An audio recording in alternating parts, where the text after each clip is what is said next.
दोस्तों आजकल इंटरनेट पे एक वीडियो काफी तेजी से वायरल हो रहा है जिसमें दिखाया जा रहा है एक बाबा लोगों का कष्ट हरते हैं और उनके मन की बात को समझ जाते हैं बगैर पूछे हुए। तो यह वीडियो है बागेश्वर धाम सरकार का, जो कि मध्य प्रदेश के छतरपुर जिले में स्थित है और इस धाम में राम भक्त हनुमान का पूजा किया जाता है। तो अब बात यह है कि आखिरकार किस बात को लेकर के ये काफी चर्चा में है। तो इसका मुख्य कारण यह है, ये दीन दुखियों का दुख हर लेते हैं, ये लोगों के व्यापार में सफलता दिलाते हैं। अगर किसी को मुकेश अंबानी से भी ज्यादा पैसे कमाने हैं तो इन बाबा से जाकर के आप मिल सकते हैं। अच्छा। और इनके पास एक शक्तिशाली जिन भी है जो भूतों से लड़ाई करते हैं। जिस तरह से भूत हमें नहीं दिखाई देते हैं, इनका सेनापति भी हमें दिखाई नहीं देता है। हमको लगता है कि मिस्टर इंडिया ही इनके यहाँ सेनापति बनकर के बैठ गए हुआ है। सही पकड़े हैं। अगर किसी की हत्या साजिश के तहत हो गई है और पुलिस उसका नाम पता नहीं मालूम कर पा रही है तो वो लोग भी इनसे जाकर के मिल सकते हैं। वैसे हम आपको बता दें कि हम भी हिंदू धर्म से हैं और भगवान की पूजा खूब करते हैं। मेरे हाथ में आप कलाबा देख सकते हैं।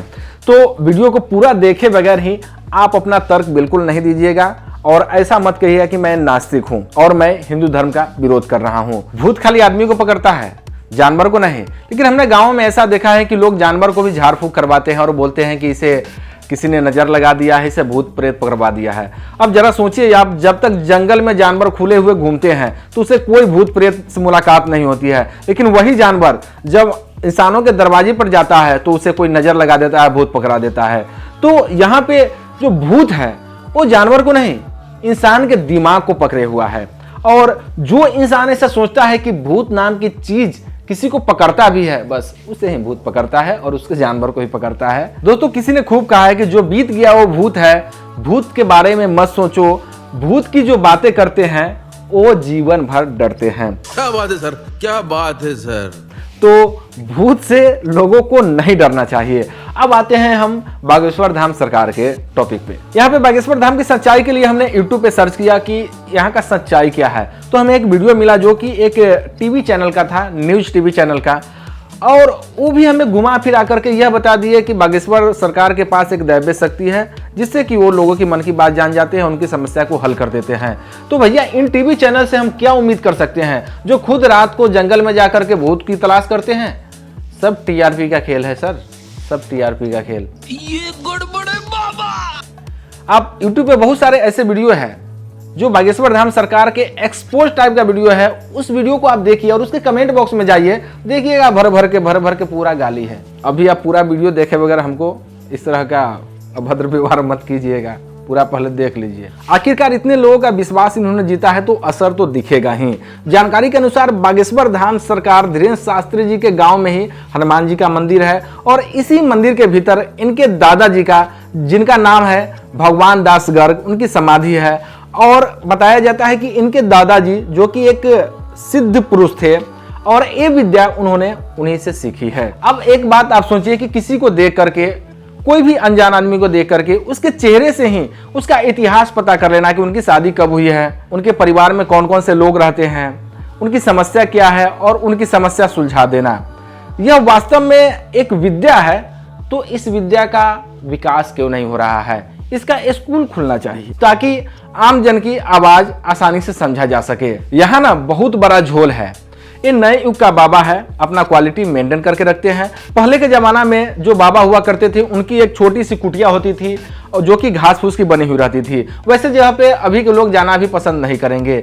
इसीलिए इनका दरबार आप देखते होंगे कि एसी और कूलर से सजाया हुआ रहता है ताकि लोगों को लगे, जो छोटे तबके के लोग हैं उनको दिमाग में ये बात असर करे कि नहीं, यहाँ जो लोग आते हैं अपनी समस्या को सुलझाने के लिए वो बड़े बड़े लोग आते हैं।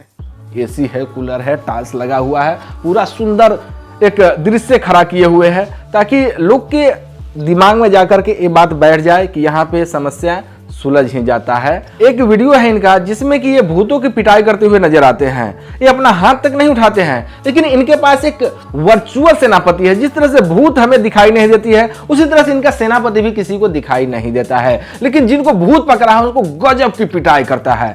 ये तो अजीब विद्या है यार। इनको चाइना वाला बॉर्डर पर भेजिए, वहां अपना जमीन खाली करवाएगा। यहाँ एक बाबा नहीं है जो ऐसा कर रहे हैं। यूट्यूब के ऊपर आपको सैकड़ों वीडियो ऐसे मिल जाएंगे जिसमें कि बाबा लोग किसी को भूत प्रेत आत्मा ने पकड़ा है या कोई पागल ही मनुष्य क्यों न हो, उसकी इलाज करते हुए नजर आते हैं। यहाँ रूस और जापान और अमेरिका से भी आगे बढ़ गए हम लोग। ये लोग मिसाइल बनाते हैं और हम लोग तांत्रिक। यहाँ पे हम मोदी जी से गुजारिश करेंगे कि राफेल की खरीदारी को कैंसिल कर दीजिए, क्योंकि हमारे देश में ऐसे ऐसे तांत्रिक है जो एक फूंक मारकर हजारों दुश्मनों को ढेर कर सकते हैं। यहाँ एक तांत्रिक को आप चाइना वाला बॉर्डर पर रख दीजिए और एक तांत्रिक को पाकिस्तान वाले बॉर्डर पर रख दीजिए, और आप मैच के प्रेमी हैं और लगातार इंडिया के टीम की हार की वजह से परेशान है, तो आप बीसीसीआई को ट्वीट कीजिए कि भैया आप एक तांत्रिक को रखिए, तांत्रिक रहेगा, हम सब मैच जीत जाएंगे। ऐसे ही एक वीडियो हमने और देखा इनका, जिसमें कि एक करोड़पति की पत्नी अपने मर्डर हुए पति के कातिल का पता लगाने के लिए इनके दरबार में पहुंचता है और बोलता है कि बाबा, हमारे पति का कातिल कौन है, ये पुलिस बता नहीं पा रही है, तो कृपया करके आप उनका नाम बताइए। और हमने ये शपथ ले रखा है कि जब तक कातिल का नाम पता नहीं चलेगा हम अपने बाल को नहीं बांधेंगे। और हमने कई सालों से ऐसे ही बाल को रखा है। भैया, ये महिला का ओवर एक्टिंग देखकर हमको रोना आ गया। मतलब सीबीआई वालों को जॉब छोड़वा करके ही मानेगी। हमारे देश में रोज लाखों रुपए की चोरी होती है बैंक में, और पुलिस अपना समय बेकार ही बर्बाद करती है इन चोर को पता लगाने के लिए। तो हम सरकार से अनुरोध करेंगे कि इन तांत्रिक को सरकारी नौकरी दिया जाए, काहे कि गरीब आदमी के भी घर में पैसा चोरी होता है, और जिनको पुलिस से भरोसा उठ गया है वो तांत्रिक के पास जाए और पता करे कि उनका पैसा कौन चोरी किया है, और घर में आए और लड़ाई करे। इनका एक अलग ही डिपार्टमेंट होना चाहिए। इनके दरबार में सफलतम बिजनेसमैन बनने का भी फॉर्मूला तैयार है। अगर आपको अडानी अंबानी से भी ऊपर वाला बिजनेसमैन बनना है, उसको भी पीछा छोड़ देना है, तो जाइए बाबा के पास और बोलिए कि बाबा, हमारी यही समस्या है, हम बहुत बड़का बिजनेसमैन बनना चाहते हैं। वो बता देंगे कि आप कब तक बनेंगे। यानी कि बाबा मल्टी टैलेंटेड है। दोस्तों, आपको एक बात बता देना चाहते हैं कि कोई इंसान जब किसी बीमारी से ग्रसित रहता है और जब वो बड़े बड़े डॉक्टर को भी दिखा करके संतुष्ट नहीं होता, उसकी बीमारी ठीक नहीं होती है, अगर उसे कोई गांव के आदमी किसी गांव वाले झोला छाप डॉक्टर के पास ले जा करके उसे दिखाता है और उसकी बीमारी ठीक हो जाता है, तो उसको ऐसा लगता है कि हमें झोला छाप डॉक्टर ने ही ठीक किया है। भले वो एमबीबीएस डॉक्टर के दवाई खाने से ठीक हुआ हो, लेकिन उसका भरोसा रहेगा झोला छाप डॉक्टर। इसी क्रम में लोग जब बाबा से अपना दुख का निवारण के लिए जाते हैं, उस पीरियड में डॉक्टर से भी इलाज कराते ही रहते हैं, और अगर ठीक हो जाता है तो बोलते हैं कि बाबा ने ठीक कर दिया है। लेकिन यहाँ पे बहुत सारे बाबा ने टेक्निक अपना रखा है कि जब उनके पास लोग जाते हैं तो बोलते हैं कि दवाई खाना बंद कर देना है, और इस तरह की विधि को अपनाइए और यही करना है आपको। तो यह सब एक तरह का मानसिकता बन चुका है, जो लोगों को ऐसा लगता है कि हमारे कष्ट का निवारण बाबा कर देंगे, तो कहीं ना कहीं गलत है। हम भी भक्ति करते हैं, भगवान की हम भी पूजा अर्चना करते हैं, और जो संत का काम होना चाहिए वो संत का ये काम नहीं है। संत का काम है कि लोगों को सद्बुद्धि देना, सही मार्ग पे चलने के लिए उसे बोलना, और इस संसार की मोह माया से जो उठकर बात करे उसे ही संत कहते हैं। लेकिन यहाँ पे संत का तो खुद ही मोह माया नहीं खत्म हो रहा है, ऐसे संतों से हम क्या उम्मीद कर सकते हैं। और हम भी बहुत सारे ऐसे प्रवचन देखते हैं और बहुत सारे ऐसे बाबा हैं जो हमें खुद को बहुत ही अच्छा लगता है और हम भी उससे मोटिवेट होते हैं। वो इतनी अच्छी अच्छी बातें बोलते हैं। तो इस तरह का काम संतों का होता है कि आपकी सोई हुई आत्मा को जगाना, आपके अंदर ऊर्जा पैदा करना। लेकिन यहाँ पे कुछ और खेल हो जाता है। तो ऐसी कोई दिव्य शक्ति नहीं है जिससे कि कोई किसी के दिमाग के अंदर की बात को पढ़ सके, और ऐसी कोई पावर नहीं है जो किसी के मुख से अभी निकल जाए कि आप सबसे बड़े बिजनेसमैन 10 साल के अंदर इस इंडिया के बन जाओगे। तो जब तक आप कर्म नहीं करोगे फल आपको नहीं मिलने वाला है, ऐसा कृष्ण जी ने बताया है। और इस बात को आप लिख करके रख लीजिए कि जब तक आप कर्म नहीं कीजिएगा आपको फल कहाँ से मिलने वाला है। कोई बाबा आपको बोल दे कि आने वाले 5 साल में आप बहुत बड़े करोड़पति हो जाएंगे, तो आप इसी भरोसे बैठे रहेंगे तो कभी करोड़पति नहीं होंगे।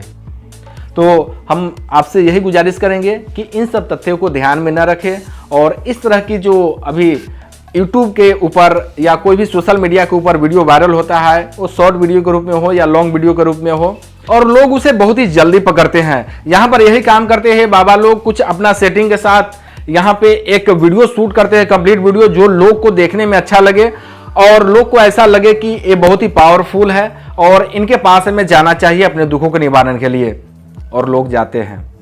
जो काम डॉक्टर नहीं कर पाते हैं ये बाबा करके दिखाते हैं। हमारे इन बातों से अगर आपको कोई ठेस पहुंचा है तो माफ़ी चाहते हैं।